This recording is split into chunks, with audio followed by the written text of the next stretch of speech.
Bismillahirrahmanirrahim. Assalamu alaikum. I hope you are healthy by the grace of Allah Almighty. You are watching my YouTube channel Mubarak Ali official. Dear, आज की video में हम बात करेंगे हमारा जो नेक्स्ट लेक्चर है चैप्टर नंबर 1 हमने शुरू किया था फर्स्ट ईयर बायोलॉजी का, बायोडाइवर्सिटी एंड क्लासिफिकेशन। इसमें आज का जो हमारा टॉपिक है डिस्कस करेंगे फाइलम प्लेटिहेल्मिन्थस को। तो सबसे पहले इसका लफ्ज़ी मतलब देखेंगे, इसकी एटिमोलॉजी देखेंगे। प्लेटिहेल्मिन्थस ये एक लफ्ज़ नहीं है बल्कि दो लफ्ज़ का कम्बिनेशन है, प्लेटी का और हेलमेंथिस का। प्लेटी का लफ्ज़ी मतलब होता है फ्लैट, हेलमेंथिस वॉर्म के लिए बोला जाता है, वॉर्म कीड़े को बोलते हैं। ऐसे कीड़े जो क्या होते हैं, फ्लैट होते हैं, तो इस वजह से इनको फ्लैट वॉर्म के नाम से भी जाना जाता है। ये फ्लैट क्यों होते हैं? क्योंकि इनकी जो बॉडी है डोर्सो वेंट्रल, बेसिकली डोर्सल ऊपर वाली सरफेस को बोलते हैं और वेंट्रल नीचे वाली सरफेस को बोलते हैं, तो वो कंप्रेस्ड हुई होती है, जिसकी वजह से बॉडी क्या हो जाती है, फ्लैट हो जाती है और इनको फ्लैट फॉर्म के नाम से जाना जाता है। अगर हम इसकी बॉडी की बात करें तो ये बहुत ज़्यादा सॉफ्ट होती है और अनसेगमेंटेड होती है। जिस तरह से आपको ये दो बॉडी नज़र आ रही हैं, एक ये नज़र आ रही है जिसके अंदर ये डिफरेंट तरह की पार्टीशन है, तो ये सेगमेंटेड बॉडी है और ये अनसेगमेंटेड है। तो इस तरह से इनकी बॉडी भी क्या होती है, अनसेगमेंटेड होती है। हैबिटेट की बात करें तो ज़्यादातर जानदार फ्री लिविंग होते हैं, जिसकी अगर एग्जांपल की बात करें तो प्लानेरिया आ जाता है। मोस्टली एक्वेटिक होते हैं, पानी के अंदर रहते हैं, और कुछ ऐसे हैं जो पैरासाइटिक हैं। जो पैरासाइटिक की अगर एग्जांपल की बात करें तो liver fluke, tapeworm, blood fluke, तो ये सारे के सारे क्या हैं, पैरासाइटिक फॉर्म में होते हैं। उसके बाद अगर हम इसके प्लेटिहेल्मिन्थस के बॉडी लेयर की बात करें तो ये ट्रिप्लोब्लास्टिक होता है। इसका मतलब ये होता है कि इसकी बॉडी के अंदर 3 जर्म लेयर होती हैं, एक्टोडर्म, एंडोडर्म और मीजोडर्म्स। बॉडी कैविटी की बात करें तो ये ए सिलोमेट होते हैं। ए सिलोमेट मीन इनकी बॉडी के अंदर कोई सिलोम नहीं होता। अब ये सिलोम क्या है, बेसिकली एंडोडर्म और मीजोडर्म के दरमियान एक पाउच बनता है, एक कैविटी बनती है, उसको सिलोम बोलते हैं। जिन जानदारों के अंदर वो कैविटी मौजूद होगी वो सिलोमेट होंगे, और जिनके अंदर नहीं होगी वो ए सिलोमेट होंगे। कुछ जानदार ऐसे होते हैं वो उनके अंदर जो सिलोम है वो फाल्स होती है, करेक्ट नहीं होती, तो वो कौन सी होती है, सोडो सिलोमेट होते हैं। तो ये इनकी बॉडी के अंदर जो कैविटी है वो कौन सी होती है, ए सिलोमेट होती है। अगर हम इसके लेवल ऑफ ऑर्गेनाइजेशन की बात करें तो इनकी बॉडी के अंदर ऑर्गन लेवल ऑफ ऑर्गेनाइजेशन होता है। उसके बाद अगर हम बात करें इस में ख़ास तौर पे हमने देखा कि क्योंकि इसकी बॉडी के अंदर थर्ड जर्म लेयर की फॉर्मेशन होना शुरू हो जाती है, मीजोडर्म, और मीजोडर्म आपको पता है मसल बनाती है, तो मसल मूवमेंट के लिए क्या कर होते हैं, यूज़ होते हैं। तो इसकी इसकी वजह से बेसिकली देखा जाए मोटाइल इन नेचर, क्योंकि इनकी मीजोडर्म जो है वो डेवलप करती है मसल को और मसल मूवमेंट में हेल्प हेल्प आउट करते हैं। तो इस वजह से ये एक जगह से दूसरी जगह क्या करते हैं, मूव करते हैं। अगर हम बात करें इनमें एक ख़ास तरह के, जिस तरह से ये एक डायग्राम आपको नज़र आ रही है, तो इसके ऊपर देखिएगा ये आपको जो रेड लाइनें नज़र आ रही हैं बेसिकली ये एक्टोडर्म है, और ये दरमियान में जो आपको नज़र आ रही है ये क्या है, इसका गट है, और ये जो आपको ब्लैक नज़र आ रही है ये क्या है, मीजोडर्म है। अब एक्टोडर्म, मीजोडर्म और इसके अलावा ये एंडोडर्म आपको नज़र आ रही है, इनके दरमियान बेसिकली ये वाले जो कुछ आपको इधर टिशू नज़र आ रहे हैं, बेसिकली ये लूज़ कनेक्टिव टिशू हैं। इन लूज़ कनेक्टिव टिशू को क्या बोला जाता है, पैरेन्काइमा बोला जाता है। जो इसकी बॉडी की जो वाल्व हैं और इसकी बॉडी के जो ऑर्गन हैं, ये गट एक ऑर्गन है और ये इसकी बॉडी वाल्व है, इसके दरमियान जो जगह है उसको क्या करते हैं, स्पेस जो है उसको क्या करते हैं, ये फिल करते हैं। उसके बाद बात करें अगर हम इसके रेस्पिरेटरी सिस्टम की, और उसके बाद बात करें इसके सर्कुलेटरी सिस्टम की, तो इसकी बॉडी के अंदर कोई रेस्पिरेटरी और कोई सर्कुलेटरी सिस्टम नहीं होता। ये दोनों सिस्टम इसकी बॉडी के अंदर क्या होते हैं, एब्सेंट होते हैं। अगर हम बात करें इसके एक्सक्रीटरी सिस्टम की, तो एक्सक्रीटरी सिस्टम में क्या आ जाते हैं, प्रोटोनेफ्रिडिया आ जाते हैं। अब प्रोटोनेफ्रिडिया को अभी हम स्ट्रक्चर को हम इंशाल्लाह डिटेल से देखते हैं कि किस तरह का ये स्ट्रक्चर है, तो पहले इसके बारे में सुन लें।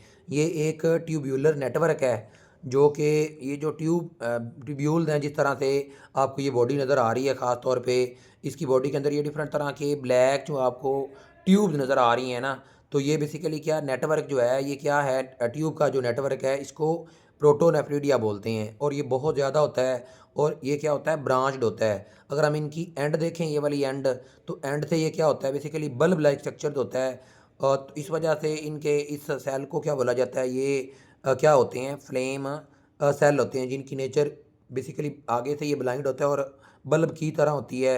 इस वजह से इनको क्या बोला जाता है, फ्लेम सेल बोला जाता है। और फ्लेम सेल इस वजह से बोला जा रहा होता है क्योंकि इसको देखते हैं कि इसको फ्लेम सेल क्यों बोलते हैं। ख़ास तौर पे इसकी बॉडी के अंदर सीलिया लगे हुए होते हैं।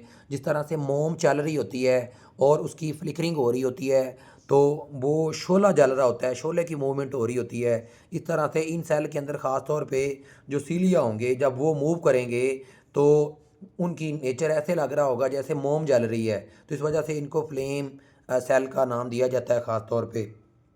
इसके बॉडी स्ट्रक्चर की बात करें तो ये एक आपको इसकी बॉडी चपटी हुई बॉडी नज़र आ रही है ख़ास तौर पे। तो ये इसका डोर्सल पोजीशन है और इसको थोड़ा सा इसका जो माउथ है वो इसकी वेंट्रल साइड पे होता है। और माउथ के बाद एक मस्कुलर फेरेंक्स होता है और मस्कुलर फेरेंक्स गट के अंदर ओपन हो जाता है। एंटीरियर साइड पे बेसिकली ये एक ही ट्यूब होती है, लेकिन पोस्टीरियर साइड पे ये क्या होती हैं, टू होती हैं। उसके बाद अगर हम बात करें इसकी बॉडी के अंदर ये आपको जो रेड नज़र आ रहा है इस क्या ये हेड रीजन है। तो इसके अंदर ये बेसिकली नर्व्स का क्या लें नेटवर्क है जिसको क्या बोलते हैं, गैंग्लिया बोलते हैं। और ये इसके आई स्पॉट्स हैं जो इसको सेंसिस का काम करते हैं। और इसके साथ साथ दो नर्व कोड जो हैं इसकी बॉडी की लेंथ के अंदर क्या कर रही होती हैं, ये रेड जो लाइनें आपको नज़र आ रही हैं ये रन कर रही होती हैं, दौड़ रही होती हैं और आपस में ये इंटरकनेक्टेड हैं ये ट्रांसवर्स नेटवर्क के साथ। तो इस तरह से इनकी बॉडी के अंदर इनका क्या होता है, नेटवर्क होता है। अगर हम बात करें इसके एक्सक्रीटरी सिस्टम को ख़ास तौर पे जिस तरह से मैंने कहा था कि नेफ्रिडिया हैं तो उस स्ट्रक्चर को थोड़ा सा देखिएगा। ये नीचे आपको एक डायग्राम नज़र आ रही है। ख़ास तौर पे ये वाला ब्लाइंड एंड है तो ये ब्लाइंड एंड ये आ गई, ठीक है। तो हमने कहा था ये एक फ्लेम सेल है, ये इसका न्यूक्लियस है और ये इसके सीलिया हैं। और बेसिकली ये बॉडी की कैविटी है ये वाली। तो इस एरिया के अंदर बॉडी फ्लूइड होता है, बॉडी फ्लूइड में क्या होते हैं, वेस्ट होते हैं। तो इस सीलिया की मूवमेंट की वजह से ये वेस्ट इसकी तरफ मूव करके इसके अंदर आते हैं। तो ये इनको मूव करवाता है एक ट्यूब के ज़रिए। अब ये जो ट्यूब है ये नेटवर्क जो है ये फ़िल्टर करती है किस चीज़ को, ख़ास तौर पे उसके अंदर जो ज़रूरी चीज़ें होती हैं उसको, और बाकी जो वेस्ट है उसको बाहर इसने क्या करना होता है, फ़िल्टर करना होता है। और इसको रिमूव करेगी एक पोर के ज़रिए जिसको नेफ्रिडियो पोर्स बोलते हैं। तो ये सामने आपको ट्यूब नज़र आ रही होगी और इसकी बाहर ओपनिंग है, या इधर आपको ये ओपनिंग नज़र आ रही है। तो ये बेसिकली नेफ्रिडियो पोर्स है जिसके ज़रिए ये क्या करता है, बॉडी से अपने वेस्ट मटेरियल को क्या करता है, बाहर निकालता है। तो ये स्ट्रक्चर है फ्लेम सेल का। फ्लेम सेल को फ्लेम सेल क्यों बोलते हैं ये पहले हम डिस्कस कर चुके हैं। उसके बाद अगर हम नर्वस सिस्टम को रीडिंग की फॉर्म में देखें, नर्वस सिस्टम क्या होते हैं, गैंग्लिया होते हैं जो ये मैंने आपको बताया था नेटवर्क ऑफ बेसिकली नर्व्स होता है जिनको क्या बोलते हैं, गैंग्लिया, जो अटैच्ड होते हैं किसी चीज़ के साथ, लॉन्गिट्यूडनल नर्व कोड। अब एक ये वाली जो रेड लाइन जा रही है और एक ये नज़र जा रही है। लॉन्गिट्यूडनल का मतलब होता है लेंथ वाइज, जिस तरह से इसकी बॉडी की लेंथ है उसी साइड पे ये क्या कर रही हैं, रन कर रही हैं। नर्व कोड हैं जो क्या हैं, इंटरकनेक्टेड हैं बाय आर ट्रांसवर्स ब्रांच्ड। अब ये जो आपको रेड इधर ये वाली लाइन नज़र आ रही हैं तो बेसिकली ये ट्रांसवर्स हैं, बॉडी की ट्रांसवर्स फॉर्म में हैं। ये आपस में इनके साथ क्या हैं, इंटरकनेक्टेड हैं। अब ये जो आई स्पॉट की बात हमने की थी तो सारे प्लेटी एलिमेंट्स इसके अंदर आई स्पॉट नहीं होते। ये जस्ट इसके जो सिंपल जानदार हैं ख़ासतौर पे जो फ्री लिविंग है प्लेन एरिया की बॉडी के अंदर क्या होंगे, ये मौजूद होंगे। उसके बाद बात करेंगे इसकी रिप्रोडक्शन की। तो ये रिप्रोडक्शन दोनों तरह से करता है। अब दोनों तरह से कौन कौन थे, दोनों तरह से करता है। इसमें जो पहला है वो है ए सेक्शुअल। ए सेक्शुअल में फिशन के ज़रिए करेगा और फ्रेगमेंटेशन के ज़रिए से करेगा। अब फिशन का आपको पता है, फ्रेगमेंटेशन का आपको पता है कि एक ये मिसाल के तौर पे अगर प्लानेरिया है तो इसको अगर ये अपनी बॉडी को कट कर लेगा डिफरेंट सेगमेंट के अंदर तो हर पेयर के अंदर, हर पार्ट के अंदर ये एबिलिटी होगी कि वो उसको क्या कर लेगा, रीजनरेट कर लेगा। तो ये फ्रेगमेंटेशन हो जाएगा। उसके बाद इंटरनल फर्टिलाइजेशन भी होती है। ये बात याद रखिएगा, ख़ास तौर पे इसकी बॉडी के अंदर जो इसकी बॉडी के अंदर गुनेड्स होती हैं वो एक ही जानदार के अंदर दोनों गुनेड्स मौजूद होते हैं, जिस वजह से इनको बोला जाता है हर्मेफ्रोडाइट। मीन ये बाईसेक्सुअल होते हैं। ख़ासतौर पे फ्लैटवर्म जो हैं, मीन मेल ऑर्गन और फीमेल ऑर्गन जो सेक्स ऑर्गन है वो एक ही जानदार के अंदर क्या होते हैं, दोनों मौजूद होते हैं। तो इस वजह से इनको हर्मेफ्रोडाइट बोला जाता है। अगर आप मेरे चैनल पे न्यू हैं और आप चाहते हैं कि हर आने वाली वीडियो का जो नोटिफिकेशन है आपको मिलता रहे तो काइंडली इसको लाइक और सब्सक्राइब कर दें ताकि हर आने वाली वीडियो का जो नोटिफिकेशन है वो आपको मिलता रहे। Thank you. अल्लाह हाफिज़। अस्सलाम वालेकुम।